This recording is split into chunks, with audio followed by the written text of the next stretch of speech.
अगर तुम इस वक्त ये वीडियो देख रहे हो तो इसका मतलब है कि तुम भी उसी बीमारी से जूझ रहे हो जिससे आज की पूरी पीढ़ी ग्रस्त है, डिस्ट्रैक्शन। हमारा ध्यान आज की सबसे महंगी दौलत बन चुका है और हर ऐप, हर नोटिफिकेशन और हर फालतू की चर्चा इसे चुराने की कोशिश कर रही है। तुम्हें लगता है कि तुम बस 5 मिनट के लिए फोन उठा रहे हो, लेकिन जब तुम होश में आते हो तो घंटों बीत चुके होते हैं और तुम्हारे अंदर सिर्फ पछतावा और खालीपन बचता है। लेकिन क्या होगा अगर मैं तुमसे कहूं कि यही डिस्ट्रैक्शंस तुम्हारी कामयाबी की सीढ़ी बन सकते हैं?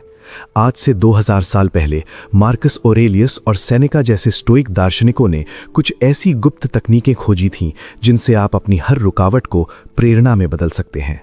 आज का ये वीडियो तुम्हारी एकाग्रता को एक लेजर की तरह तेज कर देगा। अगर तुम अपनी मानसिक शक्ति को फिर से पाना चाहते हो तो इन 5 स्टोइक ट्रिक्स को अपनी आत्मा में उतार लो। ज्यादातर लोग डिस्ट्रैक्शन से लड़ते हैं और यहीं वे गलती कर देते हैं। स्टोइसिज्म हमें सिखाता है कि जिस चीज से तुम लड़ते हो वो और मजबूत हो जाती है। तुम्हें डिस्ट्रैक्शन से लड़ना नहीं है, तुम्हें उसे इस्तेमाल करना है। जैसे एक कुशल नाविक लहरों के खिलाफ नहीं जाता बल्कि लहरों की दिशा का इस्तेमाल अपनी नाव को आगे बढ़ाने के लिए करता है, वैसे ही तुम्हें अपने भटकाव को अपनी मंजिल का रास्ता बनाना होगा।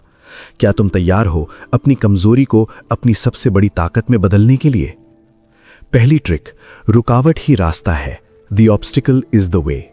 मार्कस ऑरेलियस ने कहा था, जो काम करने में बाधा डालता है वही काम को आगे बढ़ाता है। जो रास्ते में खड़ा है वही रास्ता बन जाता है। जब तुम काम करने बैठते हो और तुम्हारा मन भटकने लगता है तो उस भटकाव को एक दुश्मन की तरह मत देखो, उसे एक मेंटल जिम समझो।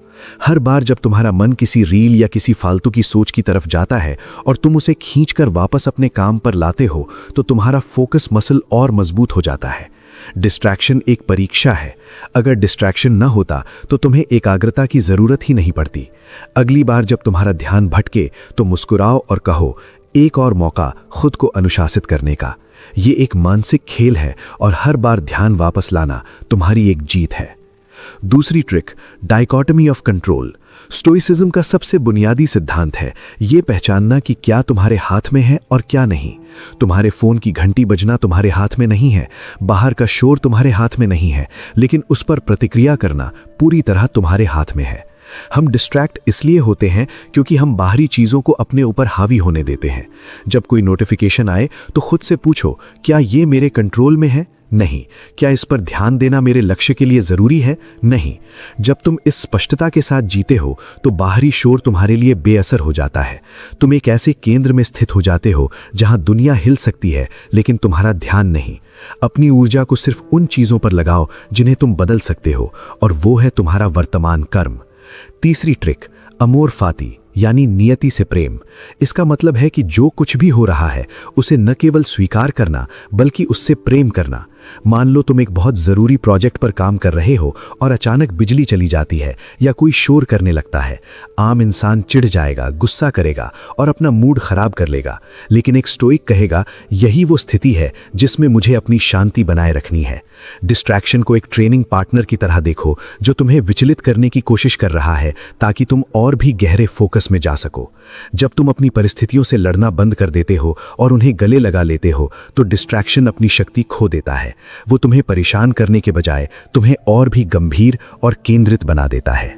चौथी ट्रिक, स्वैच्छिक असुविधा यानी वॉलंटरी हार्डशिप। सेनेका कहते थे कि हमें समय समय पर खुद को कठिन परिस्थितियों में डालना चाहिए ताकि हम सुख सुविधाओं के गुलाम न बने। आज का सबसे बड़ा डिस्ट्रैक्शन है आराम। हम हर चीज आसान चाहते हैं। इस ट्रिक का इस्तेमाल करने के लिए जानबूझकर कठिन रास्ता चुनो। अगर तुम्हारा मन फोन चलाने का है तो खुद को चुनौती दो कि अगले 1 घंटे तक तुम फोन को दूसरे कमरे में रखोगे। अगर तुम्हें मीठा खाने का मन है तो उसे त्याग दो। जब तुम जानबूझकर अपनी छोटी छोटी इच्छाओं को मारते हो तो तुम्हारा संकल्प यानी विल पावर इतना मजबूत हो जाता है कि बड़े से बड़ा डिस्ट्रैक्शन भी तुम्हें हिला नहीं पाता। अनुशासन एक मांसपेशी है और स्वैच्छिक असुविधा उसे फौलाद बना देती है।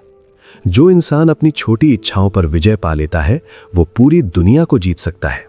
5वीं और सबसे प्रभावशाली ट्रिक, मेमेंटो मोरी यानी अपनी मृत्यु को याद रखो। ये सुनने में कठोर लग सकता है लेकिन ये फोकस पाने का सबसे तेज तरीका है। मार्कस ऑरेलियस खुद से कहते थे, तुम अभी इसी वक्त इस दुनिया को छोड़ सकते हो।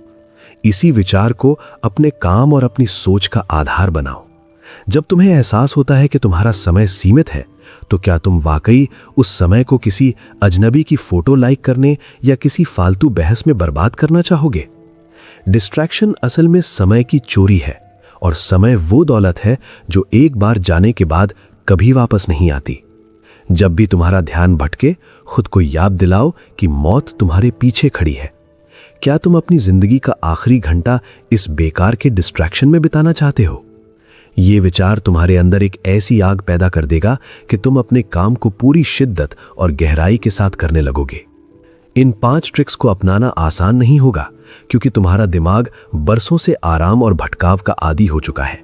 शुरुआत में तुम्हें बहुत संघर्ष करना पड़ेगा, तुम्हारा मन बगावत करेगा, तुम्हें बेचैनी होगी, लेकिन यही वो समय है जब तुम्हें एक स्टोइक योद्धा की तरह डटे रहना है। धीरे धीरे तुम देखोगे कि जिन चीजों से तुम्हें पहले चिढ़ होती थी, अब वे तुम्हें और भी ज्यादा केंद्रित करने में मदद कर रही हैं। तुम भीड़ के बीच में भी शांत रहना सीख जाओगे। तुम्हारी इज्जत खुद की नजरों में बढ़ जाएगी, क्योंकि अब तुम अपने मन के गुलाम नहीं बल्कि उसके स्वामी हो। जरा सोचो, उस इंसान की शक्ति कितनी होगी जिसे कोई भी बाहरी चीज विचलित नहीं कर सकती। वो इंसान जो शोर में संगीत सुन सकता है और बाधाओं में अवसर देख सकता है। वही इंसान इतिहास रचता है। बाकी दुनिया तो बस न्यूज़ फीड स्क्रॉल करने में और दूसरों की जिंदगी का हिस्सा बनने में व्यस्त है। तुम्हें अपनी खुद की जिंदगी का नायक बनना है। तुम्हें अपने चरित्र को इतना मजबूत बनाना है कि कोई भी डिजिटल ऐप या कोई भी सांसारिक प्रलोभन तुम्हें तुम्हारे पथ से न भटका सके। आज से ही अपनी दिनचर्या में इन सिद्धांतों को लागू करो। जब सुबह उठो तो मेमेंटो मोरी को याद करो। जब काम करने बैठो तो रुकावटों को रास्ता बनाओ। जब फोन तुम्हें पुकारे तो अपनी कंट्रोल की शक्ति को याद करो। और जब परिस्थितियां विपरीत हों तो अमूर फाती का अभ्यास करो।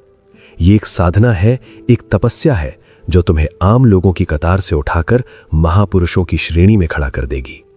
याद रखना, डिस्ट्रैक्शन एक चुनाव है। तुम चुन सकते हो कि तुम्हें बिखर जाना है या तुम्हें निखर जाना है। तुम्हारी एकाग्रता ही तुम्हारी असली ताकत है। इसे सस्ते में मत बेचो। अपने समय की रक्षा करो जैसे एक सिपाही अपनी सीमा की रक्षा करता है। जब तुम खुद का सम्मान करना सीख जाओगे और अपने ध्यान को एक पवित्र अग्नि की तरह सुरक्षित रखोगे, तो पूरी कायनात तुम्हारी सफलता का मार्ग प्रशस्त करेगी। अपने भीतर की उस स्टोइक योद्धा को जगाओ, अपनी इंद्रियों पर काबू पाओ और अपनी ऊर्जा को महान लक्ष्यों की ओर मोड़ो। तुम एक साधारण जिंदगी के लिए नहीं, बल्कि एक असाधारण और केंद्रित जीवन के लिए पैदा हुए हो। ऐसी और भी गहरी, स्टोइक और जीवन बदलने वाली बातों के लिए इस चैनल को अभी सब्सक्राइब करें। देखें अगली वीडियो।